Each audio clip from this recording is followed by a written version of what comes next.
Pronti? 1, 2, 3.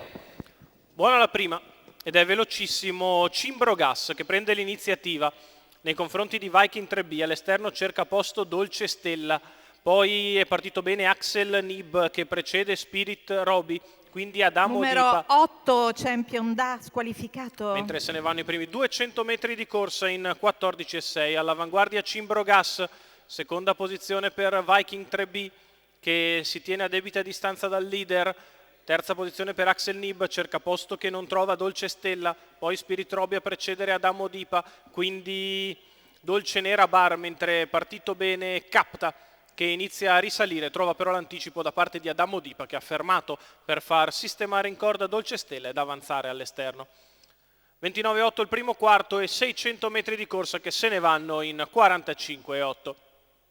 L'avanguardia Cimbro Gas, Adamo Dipa avanza grandi falcate all'esterno, va a dare un attacco severo al battistrada, il quale però corre al comando, ne viene fuori un match già dopo 800 metri di corsa con Adamo Dipa che cerca posto in corda avanti a Viking 3B, mossa che gli viene negata però da Enrico Bellei e così se ne vanno 1000 metri di gara con Cimbro Gas al comando, Viking 3B secondo e di fuori Adamo Dipa. Numero 4 poi Dolce Stella vicino ai primi sempre squalificato. Axel Nib che precede Spirit Roby, poi Capta che si mantiene a lato di Dolce Nera Bar, ancora Achille Caff. A un giro dalla fine fa un quarto in 29,1 Cimbro Gas che si mantiene 3 lunghezze avanti alla coppia formata da Viking 3B e da Adamo Dipa, poi Axel Nib, ancora Spirit Roby, quindi Capta a 600 dal palo, 14,5 per la piegata, Cimbro Gas che si mantiene in netta evidenza nei confronti di Viking 3B,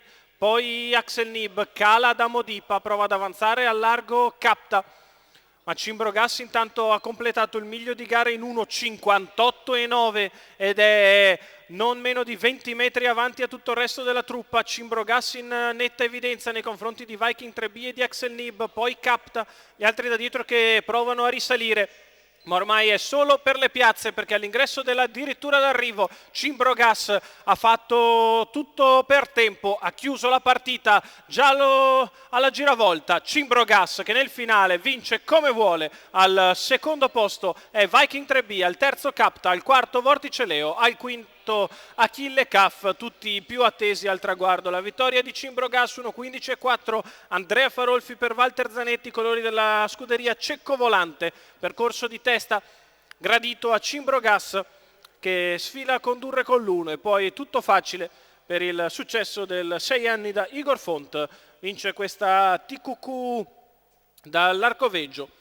In numeri dovrebbe essere 1, 2, 15 la Tris, 1, 2, 15, 14 il Quartè, 1, 2, 15, 14, 16 la combinazione Quintè.